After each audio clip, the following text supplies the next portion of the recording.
Hello students, बेटा आज हम अपना नया चैप्टर स्टार्ट करते हैं जो कि बोर्ड पॉइंट ऑफ व्यू से काफी इंपॉर्टेंट है। 4-5 मार्क्स का इसमें हर साल पूछा जाता है। इसमें बेटा चैप्टर का नाम है अपना पॉलीमर, जिससे बोर्ड में 4 से 5 नंबर के क्वेश्चंस हर साल आते हैं, रिपीटेडली आते हैं। काफी कंपाउंड्स की, काफी पॉलीमर्स की मोनोमर यूनिट पेपर में पूछी जाती हैं। पॉलीमर्स की टाइप को डिस्कस किया जाता है। बेटा छोटा चैप्टर है, कोशिश करेंगे अपने 2-3 लेक्चर में हम लोग इसको पूरा करें। तो सबसे पहले बेटा पॉलीमर्स क्या होते हैं, मैं आपको एक बात बता दूं। जो नाम है पॉलीमर, इसमें जो पॉली है बेटा, पॉली का मतलब क्या होता है? मैनी, और मर का मतलब होता है बेटा यूनिट, है ना। पॉलीमर क्या हुआ? एक ऐसा कंपाउंड या कंपाउंड हो गया बेटा जिसमें बहुत सारी यूनिट्स होती हैं। तो हम लोग इसका डेफिनेशन देखते हैं बेटा। Polymers are the high molecular mass compounds obtained by joining together a large number of monomers through covalent bond in a regular fashion. इसने कहा बेटा जब बहुत सारी मोनोमर्स को, जैसे मैंने आपको अभी बताया, पॉली का मतलब मैनी था, मर का मतलब यूनिट था, तो मोनोमर को आप इजीली डिफाइन कर सकते हैं बेटा। मोनो का मतलब क्या हो जाएगा? सिंगल, एक, और मर का मतलब वही रहेगा, यूनिट। तो बेटा पॉलीमर क्या हो गया? जब हम बहुत सारी मोनोमर्स को आपस में जोड़ दें through covalent bond in a regular fashion is called polymer, है ना। बेटा नेक्स्ट है अपना मोनोमर क्या होता है? The simple molecule which are combined to form polymer.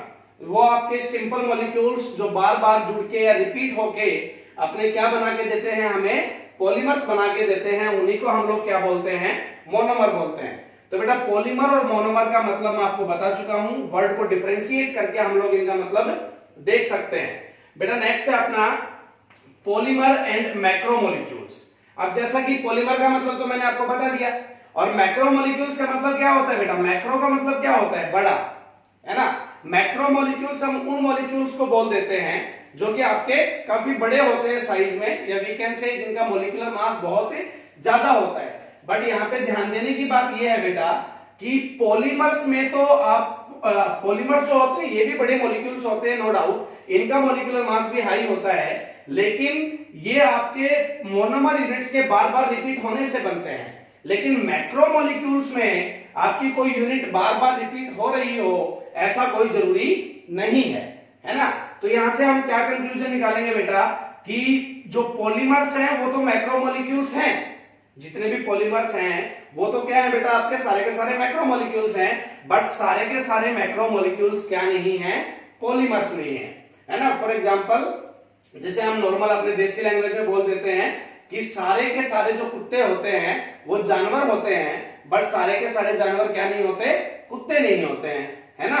तो मैंने यहां पे लिखा है all polymers are macromolecules but all macromolecules are not polymers. For example जैसे हम क्लोरोफिल का जिक्र करते हैं बेटा।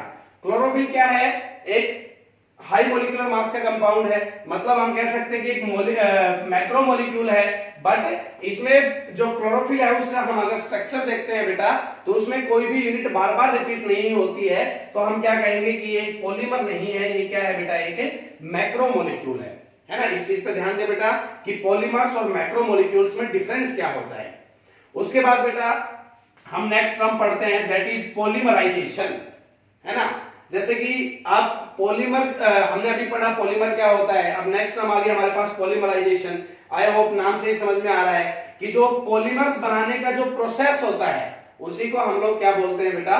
पॉलीमराइजेशन बोलते हैं। फॉर एग्जांपल मैंने यहाँ पे एक छोटा सा एग्जांपल लिखा हुआ है पॉलीथीन का, जिसमें आपकी मोनोमर यूनिट है बेटा इथीन। मैंने यहाँ पे n टाइम्स इथीन लिया और उसको बार बार में रिपीट करके यहाँ पे क्या बना दिया? पॉलीथीन बना दिया। और जो ये प्रोसेस है जिसमें इथीन से आपका पॉलीथीन बना है, उस प्रोसेस को ही हम लोग क्या बोलते हैं? पॉलीमराइजेशन बोलते हैं। बेटा नेक्स्ट अपने पास टर्म है that is degree of polymerisation. हम लोग इस चैप्टर की जो बेसिक टर्म्स है उनको पहले एक्सप्लेन कर रहे हैं बेटा। तो अपना नेक्स्ट टर्म है डिग्री ऑफ पॉलीमराइजेशन, जिसको हम लोग n से भी डिनोट कर देते हैं। ये क्या होता है बेटा, the number of times a monomer unit repeats itself in one chain of a polymer molecule gives degree of polymerisation. इसने क्या कहा बेटा, एक पॉलीमर मॉलिक्यूल में, एक पॉलीमर मॉलिक्यूल की एक चेन में आपकी एक यूनिट अपने आप को जितनी बार रिपीट करती है उसी को हम लोग उस पॉलीमर की क्या बोलते हैं, डिग्री ऑफ पॉलीमराइजेशन।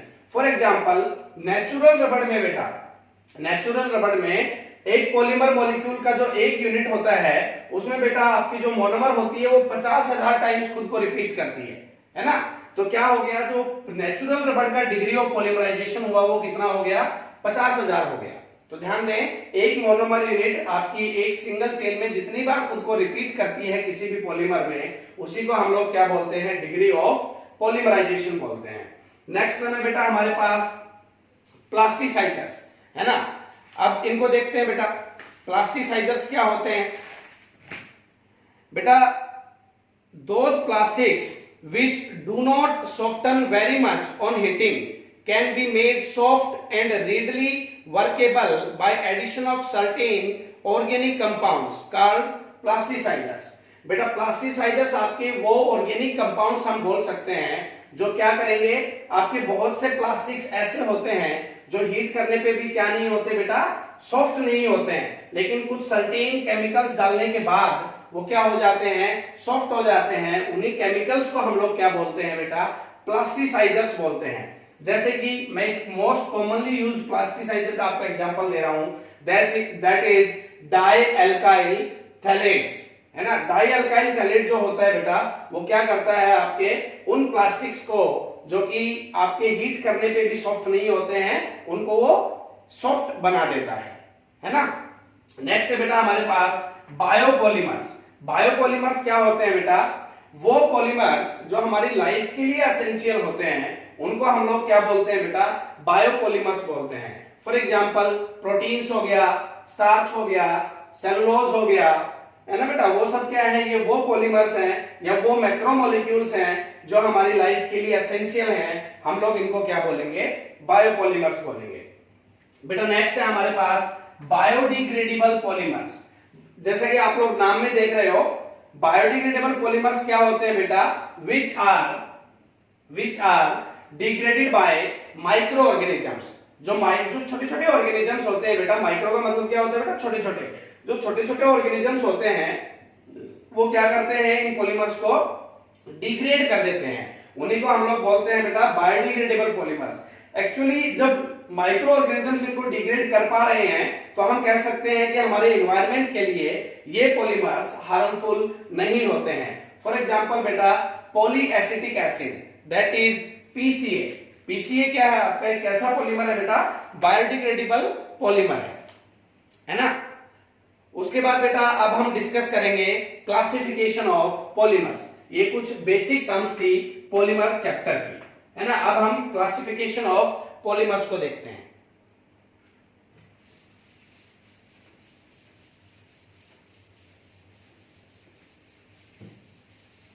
बेटा क्लासिफिकेशन में हम लोग सबसे पहले पढ़ते हैं classification of polymers on the basis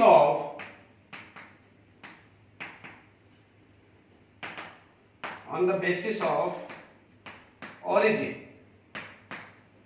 origin के बेस पे देखते हैं बेटा कि हमें ये मिलते कहां से हैं। ओरिजिन के बेस पे बेटा हम मेनली को दो टाइप्स में डिवाइड करते हैं, one is natural polymer and another is synthetic polymers. बहुत इजी टर्म्स है बेटा ये, और जो कि बोर्ड में एक एक नंबर में खूब पूछी जाती हैं, है ना।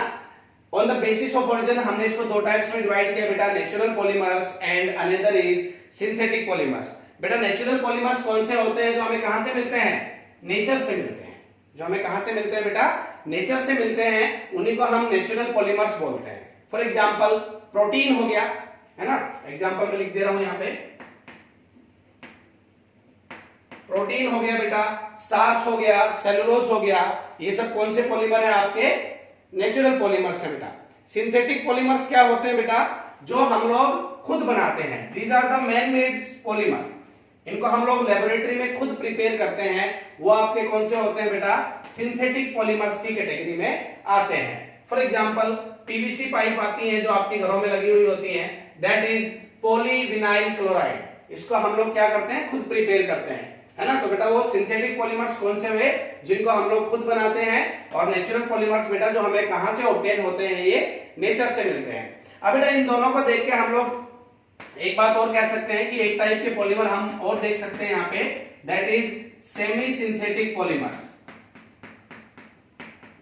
सेमी सिंथेटिक पॉलीमर्स हम इनको अगर on the basis of origin पे दो ही कैटेगरी पढ़ें तो ही अच्छा है, क्योंकि सेमी सिंथेटिक पॉलीमर्स एक्चुअली वो पॉलीमर्स होते हैं बेटा जो नेचुरल रिसोर्स से ही बनते हैं, है ना, जो नेचुरल पॉलीमर से ही बनते हैं, but by subjecting them to a chemical process, है ना, बट उनके ऊपर कुछ ना कुछ केमिकल प्रोसेस हम लोग कराते हैं। मींस अगर मैं नेचुरल पॉलीमर्स के ऊपर कुछ केमिकल प्रोसेस करा दूं तब जाके आपका जो पॉलीमर बनेगा वो कौन सा होगा बेटा, सेमी सिंथेटिक पॉलीमर होगा। फॉर एग्जांपल जैसे हम लोग वल्कनाइज्ड रबर देखें,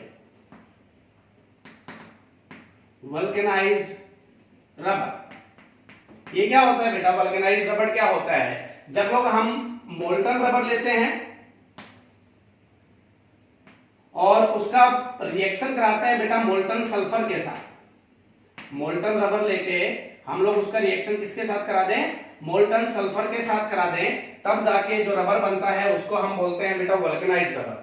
तो ये जो मोल्टन रबर था, ये जो रबर था हमें कहां से मिला, किस टाइप का पॉलीमर है बेटा, नेचुरल पॉलीमर है, उसके ऊपर हमने केमिकल प्रोसेस कराया और जो वल्कनाइज्ड रबर बना बेटा वो किस टाइप का पॉलीमर हो गया, फिर सेमी सिंथेटिक पॉलीमर हो गया, आधा नेचर से मिला, आधा उस पे काम हमने किया, तो कौन सा पॉलीमर हो गया, semi synthetic polymer. I hope on the basis of origin आपको ये कंप्लीट समझ आया होगा कि नेचुरल पॉलीमर्स कौन से होते हैं, सिंथेटिक पॉलीमर्स कौन से होते हैं, एंड सेमी सिंथेटिक पॉलीमर्स कौन से होते हैं। अब डिस्कस करते हैं बेटा on the basis of structure. On the basis of structure हम लोग पॉलीमर्स को तीन टाइप का पढ़ते हैं बेटा, on the basis of structure हम लोग पॉलीमर्स को तीन टाइप का पढ़ते हैं। One is linear polymer,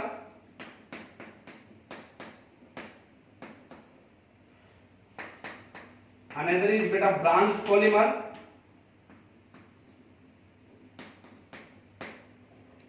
and last one is cross linked polymer.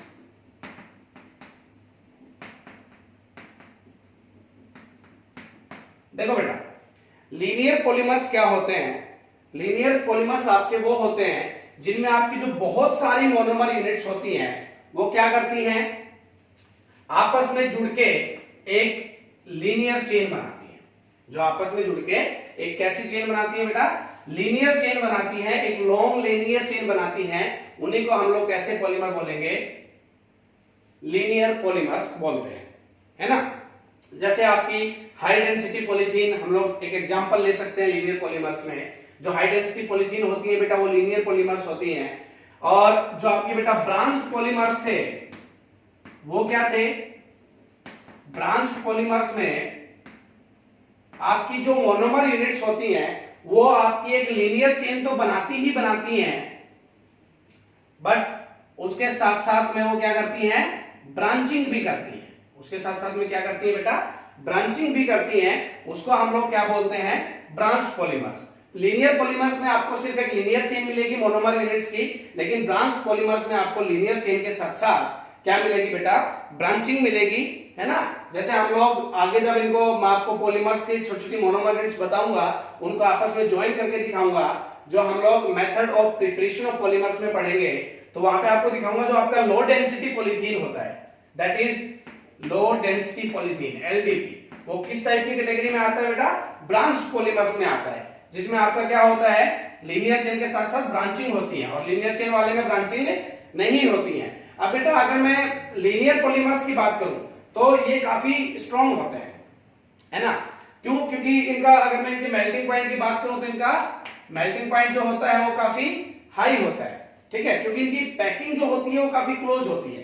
तो due to this close packing इनका जो मेल्टिंग पॉइंट होता है वो हाई होता है लीनियर पॉलीमर्स का। इनकी जो डेंसिटी होती है बेटा वो भी हाई होती है, और बेटा इनकी जो टेंसाइल स्ट्रेंथ होती है लीनियर पॉलीमर्स की वो भी क्या होती है, हाई होती है। इस चीज को आप ध्यान रखना कि इनका मेल्टिंग पॉइंट, इनकी डेंसिटी और इनकी टेंसाइल स्ट्रेंथ तीनों क्या होती हैं, हाई होती हैं। लेकिन ब्रांच्ड पॉलीमर्स में ना तो इनका मेल्टिंग पॉइंट हाई होता है in the comparison to linear, है ना ही इनकी डेंसिटी हाई होती है बेटा, और ना ही इनकी टेंसाइल स्ट्रेंथ इतनी हाई होती है। अब बेटा तीसरी बात करते हैं हम लोग क्रॉस लिंक पॉलीमर्स की। वो देखो क्या होती है, क्रॉस लिंक।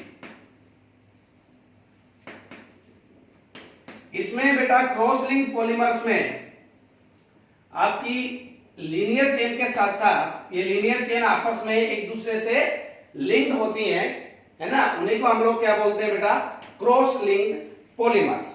अब बेटा जो क्रॉस लिंक पॉलीमर्स होते हैं ये काफी हार्ड होते हैं, हम लोग बोल सकते हैं कि these are quite hard and rigid, और ये नेचर में ब्रिटल भी होते हैं, है ना। तो क्रॉस लिंक पॉलीमर्स आप यहाँ पे देख रहे हो कि आपकी लीनियर चेन आपस में एक दूसरे से क्या हुई है, जुड़ी हुई है। फॉर एग्जाम्पल हम अगर बैकलाइट की बात करें तो बैकलाइट आपका एक क्रॉस लिंक पॉलीमर है ना। और तो बेटा आपने यहाँ पे on the basis of structure 3 polymers पढ़े, कौन कौन से, linear polymers, branch polymers and cross link polymers. इन तीनों की 3 प्रॉपर्टी, मेल्टिंग पॉइंट, डेंसिटी, और हम लोगों ने इनकी जो टेंसाइल स्ट्रेंथ थी उसकी स्टडी की, और तीनों का कोई भी एक एग्जांपल आपको बोर्ड पॉइंट ऑफ व्यू से ध्यान रखना है, ठीक है बेटा। नेक्स्ट हम लोग पढ़ते हैं आपका जो classification of polymers on the basis of their synthesis. Classification of polymers on the basis of their synthesis.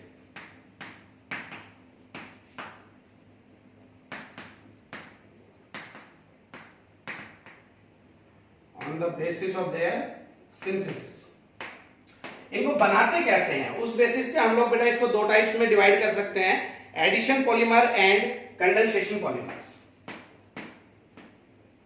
One is addition polymer and another is condensation polymer। वैसे अगर आपको थोड़ा बहुत ध्यान हो तो जो जनरल ऑर्गेनिक रिएक्शंस हमने 11th में पढ़ी थी उसमें हम एडिशन रिएक्शंस और कंडेंसेशन रिएक्शंस दोनों की स्टडी करके आए हैं। तो बेटा एडिशन पॉलीमर्स कौन से पॉलीमर होते हैं जिनमें हम मेनली आपकी जो मोनोमर यूनिट्स होती हैं उनको आपस में जोड़ देते हैं, और उनको जोड़ते वक्त किसी भी टाइप के बाय प्रोडक्ट का जो फॉर्मेशन है वो नहीं होता है।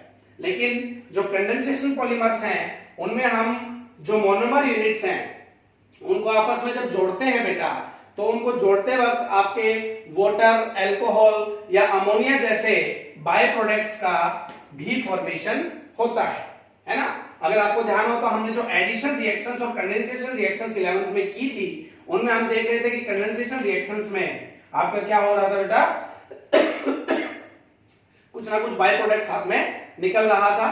तो यहाँ पे हम बोलेंगे कंडेंसेशन पॉलीमर्स आपके वही होते हैं जिनमें जब हम मोनोमर यूनिट्स को आपस में जोड़ें तो उनके साथ में कोई ना कोई बाय प्रोडक्ट क्या हो, रिलीज हो। वो आपका वाटर हो सकता है, अल्कोहल हो सकता है, आपका अमोनिया हो सकता है। लेकिन एडिशन पॉलीमर में ऐसा कुछ भी नहीं होता है बेटा, उन मोनोमर यूनिट्स को हम लोग सिंपली आपस में जोड़ देते हैं। फॉर एग्जांपल मैं यहाँ पे फिर से रिपीट करूंगा, पॉलीथीन में जब हम इथीन को आपस में जोड़ते हैं बेटा तो कोई भी आपका जो बाय प्रोडक्ट है वो रिलीज नहीं होता है ना। और कंडेंसेशन पॉलीमर्स में मैं अगर आपका एग्जांपल दूं तो बेटा जो नाइलॉन 66 है, ये नाम आपको नए लग रहे होंगे सारे, लाइक नाइलॉन 66, बैकलाइट वगैरह, बट मैं आपको बता दूं इसी चैप्टर में हम लोग आगे इन सब की जो सिंथेसिस है उसको डिटेल में पढ़ेंगे कि ये बने कैसे, इनकी मोनोमर यूनिट्स को मैं आपस में जोड़ के दिखाऊंगा। तो बेटा जो नाइलॉन 66 है वो एक ऐसा पॉलीमर है कंडेंसेशन पॉलीमर्स की कैटेगरी में आता है। तो और जो पॉलीथीन है, पॉलीथीन का जो फॉर्मेशन होता है, इथीन को जब हम लोग आपस में जोड़ते हैं बेंजोइल पेरोक्साइड की प्रेजेंस में बेटा, ये पॉलीथीन का मैकेनिज्म मुझे ध्यान है मैं आपको 11th क्लास में करा भी चुका हूं, लेकिन इस चैप्टर में भी मैं आपको पॉलीथीन का मैकेनिज्म कराऊंगा। तो बेटा ध्यान रखना जो एडिशन पॉलीमर है उसका एग्जांपल पॉलीथीन है, कंडेंसेशन पॉलीमर का एग्जांपल आपके पास यहाँ पे नाइलॉन 66 है। तो on the basis of their synthesis हमने यहाँ पे दो टाइप पढ़ी पॉलीमर्स की, आपकी कौन कौन सी बेटा, एडिशन एंड कंडेंसेशन। नाउ हम आगे बढ़ते हैं थोड़ा सा, on the basis of molecular forces,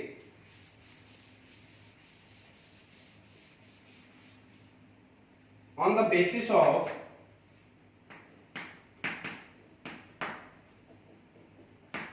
basis of molecular forces हम लोग इसको चार कैटेगरीज में डिवाइड करते हैं बेटा। कौन कौन सी? फर्स्ट है elastomers, next is fibres, next is thermoplastic polymers, and last one is thermosetting polymer। बेटा पूरा का पूरा चैप्टर बहुत ही कंप्लीट थ्योरेटिकल चैप्टर और इजी चैप्टर है, और आप ये मान के चलो कि ये चैप्टर अपने को बोर्ड में फ्री के 4 से 5 नंबर प्रोवाइड कराता है ना। 2-3 दिन का अपना वीडियो लेक्चर्स में कंप्लीट हो जाएगा, और याद करने में भी ये मैक्सिमम 2 घंटे का चैप्टर है बेटा, और जिसमें हर साल 4 से 5 नंबर के क्वेश्चन आते भी हैं। तो आप ये समझिए अपने फ्री के नंबर है। तो बेटा आगे बढ़ते हैं। On the basis of molecular forces हम लोग क्या करते हैं, 4 कैटेगरीज में इनको डिवाइड करते हैं, elastomers, fibres, thermoplastic and thermosetting. बेटा इलास्टोमर्स क्या होते हैं, जिनमें इंटर पार्टिकल आपका जो फोर्स ऑफ अट्रैक्शन होता है, जो पार्टिकल्स मोनोमर यूनिट से जो पार्टिकल्स होते हैं उनके बीच में जो आपका फोर्स ऑफ अट्रैक्शन होता है वो वीक होता है ना। इलास्टोमर्स में आपका जो फोर्स ऑफ अट्रैक्शन होता है बेटा वो कैसा होता है, वीक होता है। और अगर मैं किसी एक इलास्टोमर की बात करूं, जैसे हम रबर को बोल देते हैं मेनली, ये क्या करते हैं इलास्टोमर्स में इतना वीक होता है कि मैं एक नॉर्मल अगर कोई एक इलास्टोमर लूं और उसको दोनों साइड से फोर्स लगा के खींचूं, तो इसकी जो ओरिजिनल लेंथ होती है उससे 10 टाइम्स ज्यादा ये अपनी लेंथ को बढ़ा लेता है ना, 10 टाइम्स अपनी लेंथ को बढ़ा लेता है। और जैसे ही मैं दोनों साइड से फोर्स हटा दूं तो ये वापस से अपनी ओरिजिनल पोजीशन में आ जाता है। तो आप देख पा रहे हो कि इनमें कितना वीक फोर्स ऑफ अट्रैक्शन है, इंटर पार्टिकल अट्रैक्शन बहुत ही ज्यादा वीक होता है। और बेटा जो फाइबर्स होते हैं इनमें जो आपका इंटर पार्टिकल अट्रैक्शन होता है वो काफी स्ट्रॉन्ग होता है। और जैसे कि हम लोग बात करें तो एक फोर्स ऑफ अट्रैक्शन की like hydrogen bonding, hydrogen bond आपको पता है एक स्ट्रॉन्ग फोर्स ऑफ अट्रैक्शन है। तो बेटा फाइबर्स में स्ट्रॉन्ग फोर्स ऑफ अट्रैक्शन होता है लाइक हाइड्रोजन बॉन्डिंग, और इलास्टोमर्स में कैसा होता है, वीक फोर्स ऑफ अट्रैक्शन होता है ना। और फाइबर की अगर मैं एग्जांपल की बात करूं तो नाइलॉन हम लोग इसमें लिख सकते हैं बेटा, नाइलॉन हो गया, डेक्रोन हो गया, ये सब किसके एग्जांपल हैं, फाइबर्स के एग्जांपल हैं। उसके बाद बात करते हैं बेटा हम लोग थर्मोप्लास्टिक की।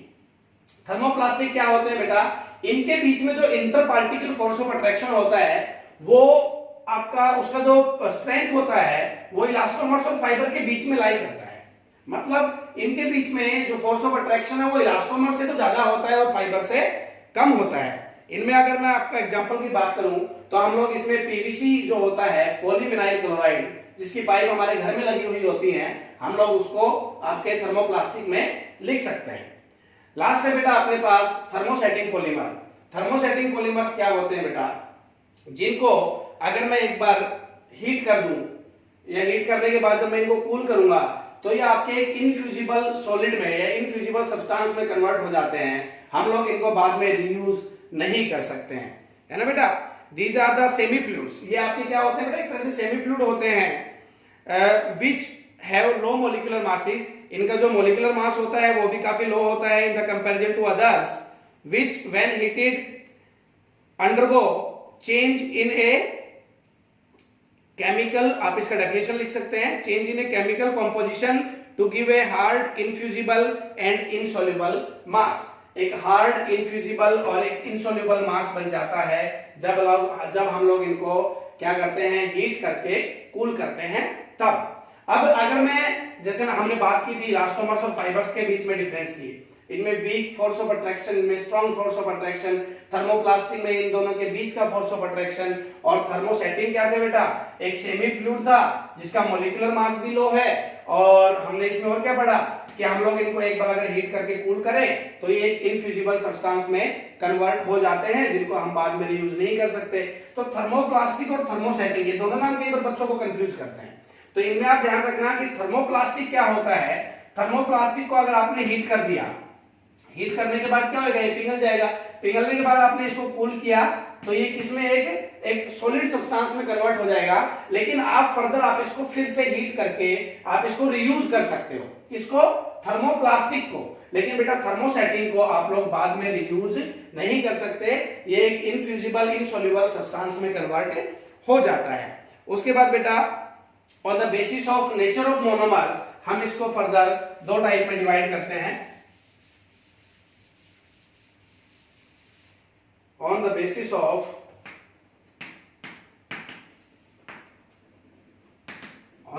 of nature of monomers,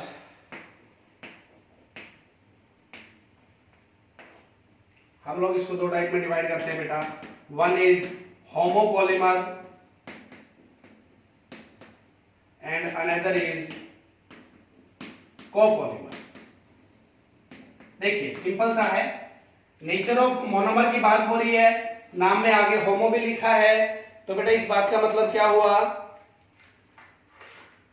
इस बात का मतलब ये बनता है कि आपकी जो मोनोमर यूनिट्स होंगी सारी की सारी कैसी होंगी, होमो का मतलब क्या होता है बेटा सेम, तो सारी की सारी मोनोमर यूनिट्स यहाँ पे कैसी होंगी बेटा सेम होंगी। और कोपॉलीमर्स में आपकी मोनोमर यूनिट्स कैसी होंगी, सेम नहीं होंगी। तो हम बेसिक डिफरेंस यहाँ पे बोल सकते हैं कि आपका जो होमोपॉलीमर होता है उसमें सारी की सारी मोनोमर यूनिट्स कैसी होती हैं, सेम होती हैं। बट आपका जो कोपॉलीमर है उसमें सारी की सारी मोनो यूनिट सेम नहीं होती। फॉर एग्जांपल मैं वही फिर से एक एग्जांपल रिपीट करूंगा, दैट इज पॉलीथीन। किससे बनता है बेटा? इथीन से। सारी बहुत सारी इथीन्स आपस में जुड़ी हुई होती है तब जाके बनता है आपका पॉलीथीन। किस टाइप का पॉलीमर हो गया? होमोपॉलीमर का। लेकिन अगर मैं बात करूं नाइलॉन 66 की, नाइलॉन 66 ये बेटा हेक्सामिथाइलिन डायमाइन और हेक्साइथाइलिन डायमाइन और एडिपिक एसिड से बनता है। नाइलॉन 66 किससे बनता है बेटा? Hexamethylene diamine and adipic acid. Hexamethylene diamine and adipic acid, इन सबके जब मैं आपको इनकी सिंथेसिस कराऊंगा, इन सबके फॉर्मूलाज लिखेंगे, इनका आपस में कैसे एक दूसरे से जुड़ते हैं वो सब भी लिखेंगे, देखेंगे बेटा। वीकेंसी की मैकेनिज्म देखेंगे। तो यहाँ पे आपको सिर्फ फिलहाल एग्जांपल याद रखना है कि कोपॉलीमर्स कैसे होते हैं, कौन से हैं बेटा? नाइलॉन 66। इसमें आप देख रहे हो कितनी मोनोमर यूनिट्स हैं, कितनी टाइप के? दो टाइप की मोनोमर यूनिट्स हैं, है ना। तो मतलब डिफरेंट मोनोमर यूनिट्स होगी। तो जिनमें आपकी सेम टाइप की मोनोमर यूनिट होती है उनको होमोपॉलीमर बोलते हैं, जिनमें डिफरेंट टाइप की होती है बेटा उनको हम लोग कोपॉलीमर्स की कैटेगरी में रखते हैं, है ना बेटा। अब बेटा नेक्स्ट नाम आता है आपके पास की कोपॉलीमराइजेशन क्या होती है। कोपॉलीमराइजेशन क्या होती है? अब बेटा कोपॉलीमर्स को बनाने का जो प्रोसेस है उसी को हम लोग क्या बोलते हैं? कोपॉलीमराइजेशन बोलते हैं, ठीक है। अब बेटा मेनली हम लोग जो एक कोपॉलीमर्स हैं इसको भी फर्दर चार टाइप्स में डिवाइड कर देते हैं। One is random copolymers, another is alternating copolymers, third type is बेटा block copolymers and last is graft copolymers, है ना। कोपॉलीमर्स को ये आपको जो आपकी बोर्ड लेवल की बुक है उसमें नहीं मिलेंगे, बट ये कोपॉलीमर्स की टाइप है इसलिए मैं बोर्ड पे नहीं लिख रहा हूं क्योंकि ये पूछी भी नहीं जाती है। तो बेटा मैंने आपको चार टाइप बताई, random copolymers, alternating copolymers, block copolymers and graft copolymers, ठीक है। जैसे मैं थोड़ा सा बेसिक एग्जांपल देके आपको समझा दे रहा हूं। कौन कौन सी बताई बेटा मैंने? Random copolymers,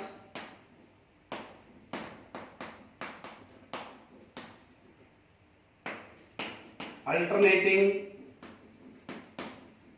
copolymers, block copolymers and graft copolymers. क्या होता है बेटा इनमें? जैसे अगर मेरे पास दो मोनोमर यूनिट है, सपोज ए एंड बी, मेरे पास दो मोनोमर यूनिट है एक कोपॉलीमर की, क्योंकि अगर दोनों यूनिट्स आपके पास डिफरेंट हो गई हैं तो ये क्या बनेगी? दो डिफरेंट यूनिट अगर मेरे पास आ गई है तो वो होमोपॉलीमर तो होगा नहीं, कोपॉलीमर होगा। तो मेरे पास आपकी दो डिफरेंट यूनिट्स हैं, ये आपस में रैंडम पॉलीमर्स में रैंडमली जुड़ी हुई होती है, like A bonded with A bonded with B, again B, again B, again A, again B, ये यूनिट्स आपस में रैंडमली जुड़ी हुई होती है। लेकिन अल्टरनेटिंग कोपॉलीमर्स है बेटा, उसमें ये यूनिट अल्टरनेटली रिपीट होती है, लाइक ए बी, फिर ए बी, फिर ए बी, इस टाइप से। रैंडम में और अल्टरनेटिंग में नाम के अकॉर्डिंग आप देख पा रहे हो कि रैंडम में क्या है, रैंडमली जुड़ी हुई है, अल्टरनेटिंग में क्या है, ये बार बार में रिपीट हो रही है बेटा। ब्लॉक कोपॉलीमर्स में क्या है कि एक एक यूनिट के ब्लॉक बने हुए होते हैं, like A B B B, again A आपकी यू आगे चलती हुई जाती है, ठीक है।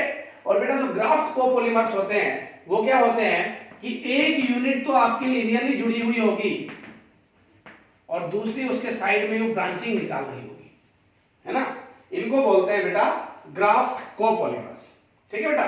तो हमने यहाँ पे काफी टाइप पढ़ी है पॉलीमर्स की, और जो आपकी बेसिक जो टर्म्स थी इस चैप्टर की वो भी पढ़ी है। तो आज का हम लेक्चर यहीं पे खत्म करते हैं बेटा। नेक्स्ट वाले लेक्चर में हम लोग जो पॉलीमर्स हैं इनके प्रिपरेशन के मेथड्स की स्टडी करेंगे। Thank you.